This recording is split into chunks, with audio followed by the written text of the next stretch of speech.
Bonjour à tous, aujourd'hui dans cette vidéo, je vais faire un sac inspiré de ce sac vu sur le site de Zara. Donc voici le simili-cuir que j'ai choisi d'utiliser. Pour ça, je vais commencer par couper deux rectangles. Donc ils devront mesurer 24 cm de hauteur sur 18 cm de largeur. Et je vais devoir couper un fond parce que finalement il y a un empiècement qui est vraiment un fond qui est ovale sur la photo que j'ai vue. Donc en fait pour former mon ovale, ce que j'ai fait c'est que j'ai mesuré, donc il fallait un ovale qui fasse la même taille que la largeur de mon rectangle et qui fasse 7 cm de profondeur. Donc on peut faire juste un simple rectangle au début et ensuite couper en arrondissant pour avoir l'ovale.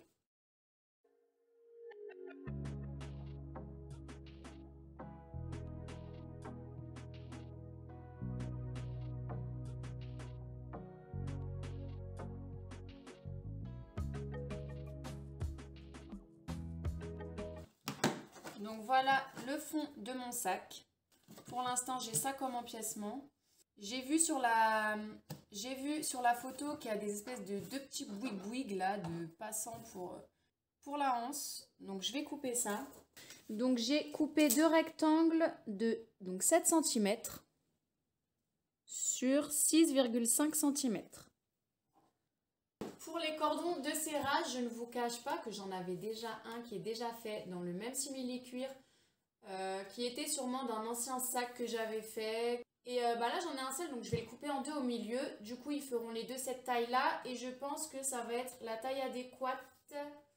Qu'est-ce qui va me manquer? Il va me manquer la bandoulière, donc je vais refaire un cordon comme ça, peut-être légèrement plus épais et beaucoup plus grand pour pouvoir le porter en bandoulière. Je repasse tous mes empiècements parce qu'ils étaient hyper froissés. Bien évidemment, on repasse toujours sur l'envers du simili-cuir et on ne met pas la chaleur maximum du fer à repasser.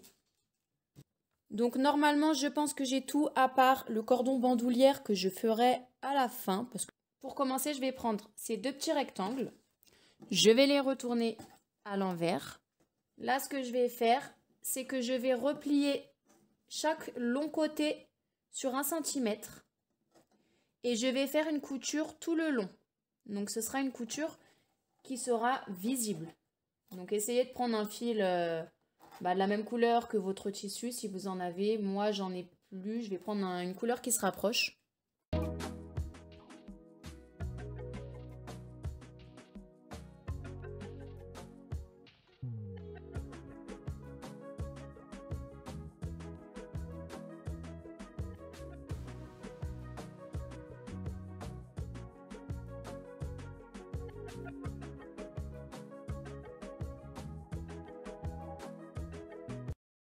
Donc voilà mes coutures de fête. Donc fête du verbe faire, pas de faire la fête. Cette blague hilarante, je viens prendre un tissu de doublure. Donc moi j'ai choisi un tissu de doublure en polyester très fin. Et je vais reproduire les empiècements que j'ai coupés dans le simili-cuir. Je vais les couper également dans le tissu de doublure.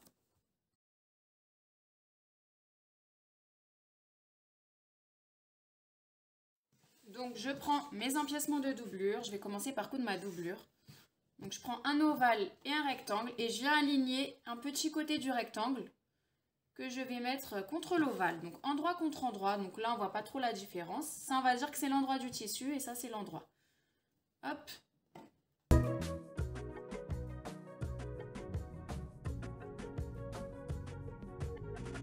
Ne vous inquiétez pas si ça ne s'aligne pas parfaitement, c'est normal.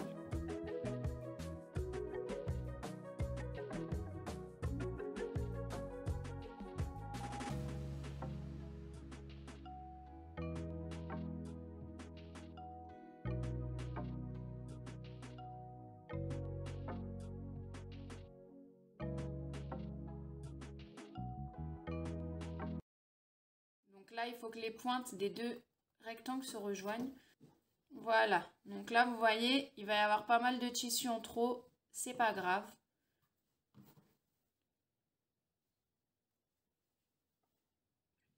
Donc je vais commencer par coudre. Donc là où j'ai épinglé.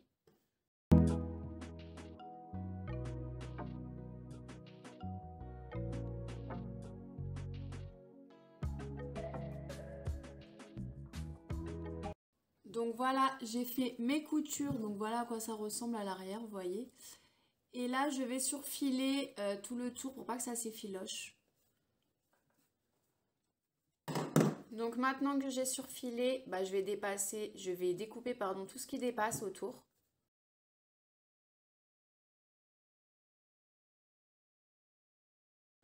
Là, ce que je vais faire, c'est que je vais, hop, endroit contre endroit, les deux grands rectangles.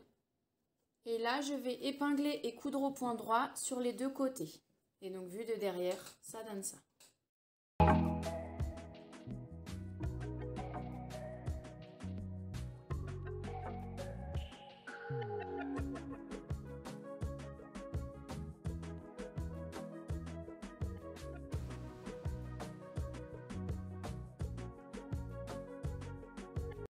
Donc, je prends mes deux grands rectangles et mes deux petits rectangles.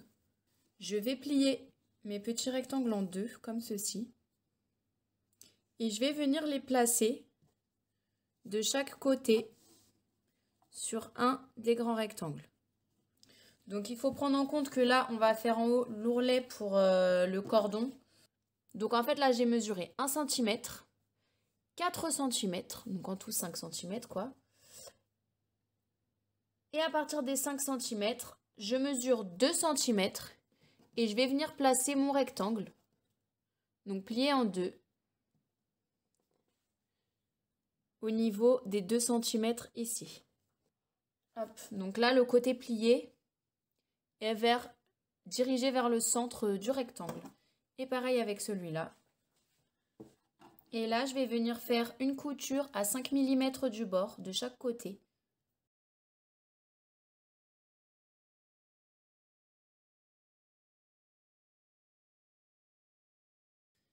Donc je vais prendre mes 3 empiècements et je vais faire pareil qu'avec la doublure. Donc comme tout à l'heure, je prends mon ovale, je viens positionner un rectangle endroit contre endroit et je vais essayer de former un espèce d'ovale.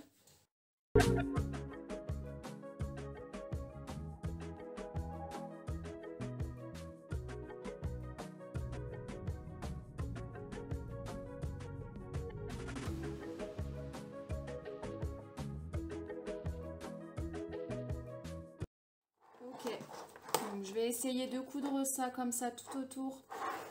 Je vais essayer de coudre le plus près possible de ce bord-là.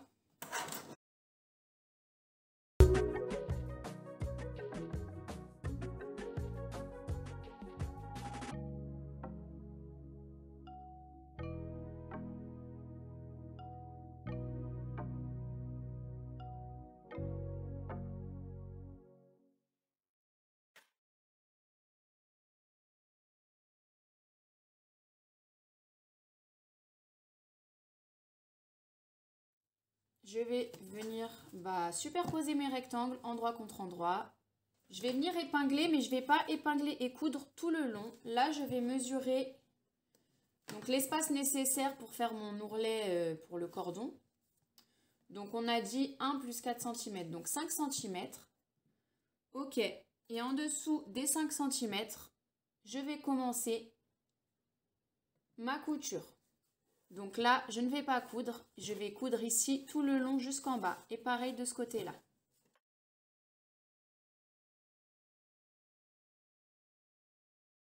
Donc mes épingles me servent de repère.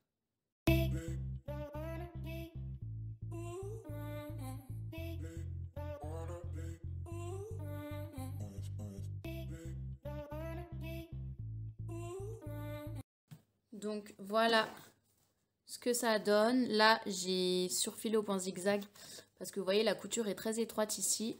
Et j'avais peur que si je fasse ma couture un peu plus loin, que le sac soit vraiment trop étroit, quoi.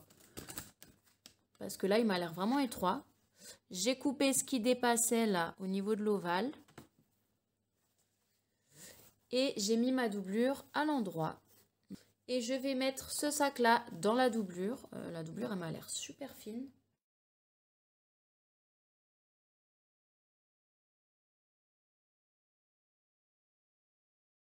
Donc là, je mets ma doublure juste un peu plus bas, comme ceci. Et là, en fait, je vais replier le haut du simili-cuir en direction de la doublure. pour que en fait le simili-cuir s'arrête au niveau de la couture ici que j'ai faite.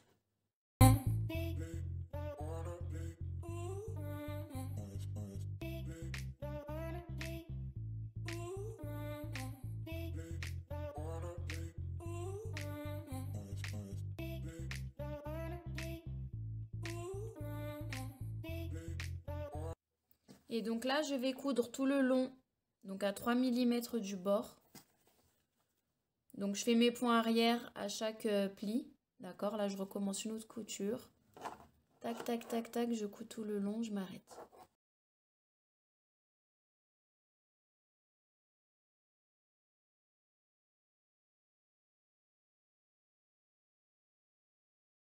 Donc voilà ce que ça donne. Je vais retourner mon sac à l'endroit. Je vais prendre mon cordon de 140 cm qui était déjà cousu du coup. Je viens reprendre mon cordon qui était déjà prêt. Donc il mesure 1,38 m. Donc je vous montrerai de toute façon quand on va faire la anse ensemble comment faire ce cordon. C'est exactement la même chose pour le cordon de serrage que je vais mettre ici. Et pour la anse, je vais le faire exactement de la même manière. Donc là, je vais venir le couper en deux pour avoir deux cordons. Je vais prendre donc une épingle à nourrice que je vais enfiler au bout du cordon. Et ce que je vais faire, c'est que je vais enfiler donc l'épingle à nourrice, vous voyez dans le trou ici. Je vais faire avancer mon cordon tout le long, tout le tour, et je le fais ressortir de ce côté-là. Et avec le deuxième, je vais faire la même chose, sauf que je vais rentrer par ici. Je vais faire tout le tour et je le fais ressortir par là.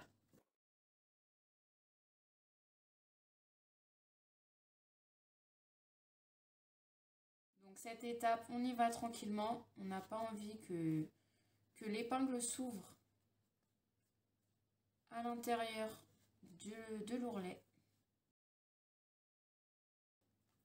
Vous voyez, hop. Je vais le faire avancer encore un peu.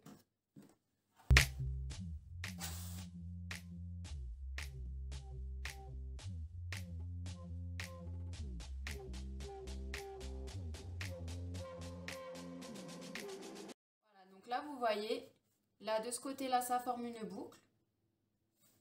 Et je fais ressortir par ici. Je peux enlever l'épingle. Et là, je vais faire un nœud au bout. Et je fais la même chose de l'autre côté.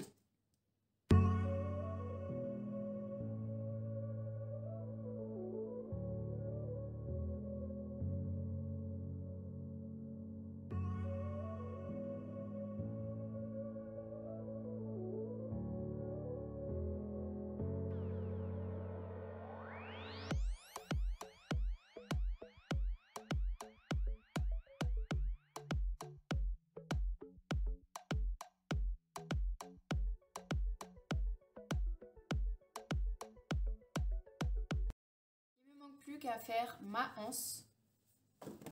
Donc je reprends mon simili-cuir et je vais couper ma anse. Donc je vais faire une anse de 150 cm de longueur. Maintenant que j'ai coupé mon grand rectangle, je vais former un cordon avec. Donc je vais replier chaque long côté pour qu'ils se rejoignent au milieu et je plie en deux.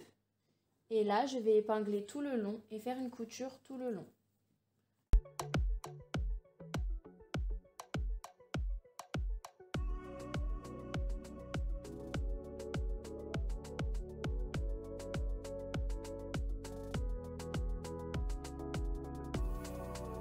Donc voilà à quoi ça ressemble.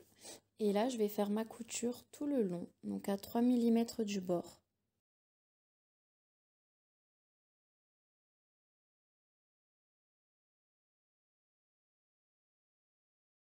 On arrive à la fin, je suis trop contente. Donc voilà mon petit sac.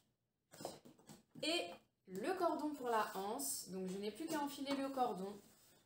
Donc je vais mettre cette partie du cordon dans le petit boui-boui, le petit attache anse, attache bandoulière.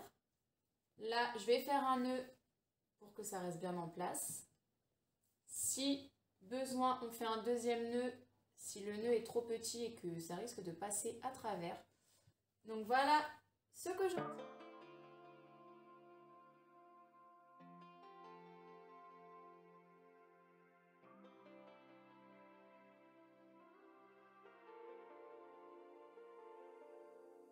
It's been a roller coaster, but you stayed. And now I'm taking over for the day. 'Cause I can be what you wanna be. Voilà pour le mini saxo. Dites-moi ce que vous en pensez. Est-ce que ça ressemble au sac de Zara? Il n'est pas identique à 100%, mais franchement, c'est pas grave parce que je le trouve trop mignon. Dites-moi ce que vous en pensez. Voilà, donc j'espère que la vidéo vous a plu. On se retrouve bientôt pour un autre tuto dans lequel je vais reproduire d'autres sacs de chez Zara.